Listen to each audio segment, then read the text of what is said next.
Dans cette vidéo, je vous présente une espèce complètement folle. Ce sont des fourmis, les Arpegnathos venator. Restez bien jusqu'à la fin de la vidéo, cette espèce est vraiment impressionnante et surprenante. C'est parti.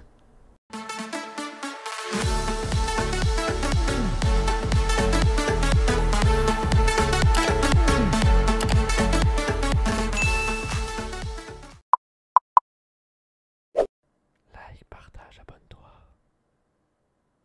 Eh bien salut à tous les amis, j'espère que vous allez bien. Et vous l'avez vu dans le titre de la vidéo, dans la miniature et dans la petite introduction. Aujourd'hui nous allons parler d'une espèce qui est vraiment dingue. Donc c'est une fourmi que je rêve depuis longtemps, mais c'est très compliqué de l'acquérir, notamment avec le transport. Donc j'ai eu la chance d'avoir cette petite fondation qui nous vient de chez Ants HQ. Donc aucune perte, hein, elle est arrivée vraiment en bonne santé. L'emballage était plutôt qualitatif, donc ça a bien aidé. Mais bref, passons au sujet de la vidéo et je vous montre donc cette espèce incroyable. Ce sont donc les Arpegnathos venator, c'est une fourmi qui nous vient directement d'Asie. Et comme vous l'avez vu avec leur corps et leur morphologie, elles n'ont rien à voir avec toutes les autres fourmis qu'on a vues sur la chaîne, hein. C'est vraiment une fourmi hyper particulière. Donc avec ces deux grosses mandibules pointues à l'avant, elles ont également un aiguillon, donc un aiguillon qui est très puissant. Il est d'ailleurs neurotoxique et paralysant pour les insectes.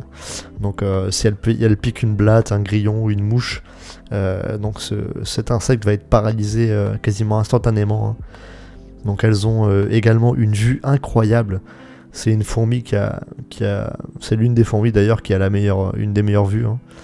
Vous pouvez mettre votre doigt dans le terrarium et le bouger de gauche à droite, elles vont suivre votre doigt. C'est hyper impressionnant. Et il faut également faire très attention parce que c'est une fourmi qui saute. Donc elle fait des petits bonds d'environ 10 cm. Donc à faire attention quand vous ouvrez votre nid ou votre terrarium qu'elle ne vous saute pas au visage. Parlons un peu plus du coup de cette fondation. Donc j'ai commandé une fondation avec 2 reines. Donc elle est arrivée en 2 tubes différents, mais c'est la même fondation, hein. J'ai qu'une seule fondation. Donc environ 2 reines et environ 15-20 ouvrières à peu près. Donc c'est quand même une belle fondation pour commencer, c'est plutôt pas mal, hein. Et comme je vous l'ai dit, donc ouais, avec 2 gynes, puisque cette espèce est polygyne. D'ailleurs c'est assez particulier, hein, puisque ça n'a rien à voir avec les autres espèces de fourmis. Cette espèce donc possède des reines, mais les ouvrières peuvent également pondre, car toutes les ouvrières de cette espèce normalement sont fécondées. En revanche, elles n'ont pas toutes le droit de pondre, puisqu'il y a une certaine hiérarchie dans la colonie, et c'est uniquement la dominante, donc la plus forte, qui peut pondre des œufs et se reproduire. Donc quand vous avez 2 reines comme ça, il y en a une généralement qui est dominante et l'autre qui ne pond pas. Elle pondra seulement à la mort de la première reine. Et quand vous n'avez pas de reine, ce sont les ouvrières qui font des joutes, donc des combats, hein, pour savoir qui va pouvoir pondre et qui va pouvoir faire évoluer la colonie. Donc vous voyez, c'est un comportement qui est assez particulier mais assez incroyable en même temps. Franchement, c'est une espèce hyper intéressante et leur fonctionnement est vraiment très particulier. Donc ne vous étonnez pas, hein, des fois vous les verrez dans l'air de chasse en train de se battre, en train de se soulever, etc. C'est ça, c'est les joutes. Voilà, donc c'est comme ça qu'elles font pour déterminer qui pourra pondre et qui ne pourra pas pondre.